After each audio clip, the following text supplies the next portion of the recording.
Channel में स्वागत है। आज घातांक के महत्वपूर्ण नियमों के बारे में पढ़ेंगे। पहला नियम कहता है यदि a की घात m हो और उसी a की घात n हो और इन दोनों का आपस में गुणा होता रहे तो घातें आपस में जुड़ जाती है। ये बहुत ही सिंपल और बहुत ही यूज होने वाले आपके नियम हैं। जैसे कि आप देख पा रहे हैं 3 की घात 2 है और 3 की घात 3 है। घातें आपस में जुड़ जाएंगी तो 2 और 3 दोनों जुड़ करके 5 हो जाएंगी। 3 की घात 5 मतलब 3 को 5 बार गुणा करना है और इसका आंसर हो जाएगा 243। पहला नियम है प्यारे बच्चों। दूसरा नियम यहाँ पर यदि a की घात m हो a की घात n हो लेकिन इनके बीच की जो संक्रिया हैं वह भाग हो रहा हो, इसमें घातें हैं वो आपस में घट जाती है। m-n लिखा हुआ है। तो इस तरीके से जैसे 2 की घात 8 है, 2 की घात 5 है और इनके बीच में भाग का क्रिया हो रही है तो 2 की घात है, घातें आपस में घट गई हैं। 8-5 या 8 ऋण 5 हो गया है और घटने के बाद 3 हो जाएगा। 2 की घात 3 मतलब 2 को 3 बार गुणा करना और 2 को जब 3 बार गुणा करते हैं तो आपका 8 ये आंसर आता है। इसी तरीके से तीसरा नियम कहता है यदि किसी संख्या की घात का पूरे का घात कुछ अलग हो तो इसमें ये घातें आपस में गुणा हो जाती है। जिस प्रकार से आप देख पा रहे हैं a की पावर m है और पूरे की पावर n है तो a की power m into n, m और n के आपस में गुणा हो गया। पहले वाले में घात जुड़ रहे थे, दूसरे में घात घट रहे थे, तीसरे नियम में घात आपस में गुणा हो रहे हैं। तो इसीलिए देख लीजिए 2 की घात 3 है और पूरे की घात 2 है। तो जब आप इनको हल करते हैं तो 2 की घात 3 गुणित 2 ये हो जाती है और 3 दूनी दोनों का हो जाएगा 6 और 2 की घात 6 मतलब 2 का 6 बार गुणा तो उसका आंसर होता है 64।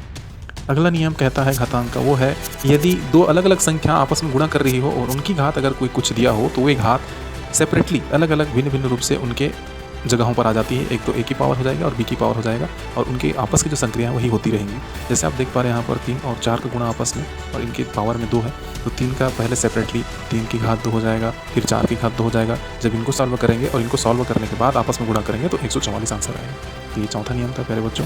अगला जो नियम है वो नियम 5वां, वो कहता है यदि ये संख्याएं यही संख्याएं आपस में यदि भाग देते रहें, एक दूसरे के हर और अंश बटे के रूप में रहें और उनकी पूरी की घात अगर n हो, फिर इस समय में भी वो घातें आपस में अलग अलग जगहों पर a की पावर में b की पावर में अलग अलग आ जाती है। जैसे यहाँ पर 4/5 की घात 2 है तो 4 की एक अलग से पावर आ जाएगी, 5 की अलग से पावर आ जाएगी। जब इनको हल करते हैं तो 4 का 2 बार गुणा हो जाएगा, 5 का 2 बार गुणा तो 16/25 ये आंसर आ जाएगा। अगर इसको और काट सकते हैं, हल कर सकते हैं, वो अपने पर डिपेंड करता है। अगर हो जाए तो कंप्लीट कर सकते हैं।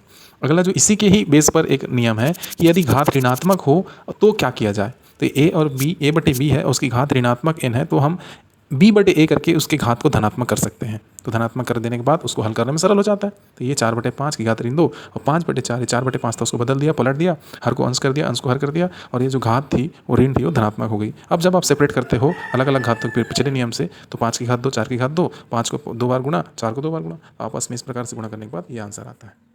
आज का नियम यहीं पर समाप्त होता है। Thank you very much. Like, share and subscribe my YouTube channel. Thank you very much.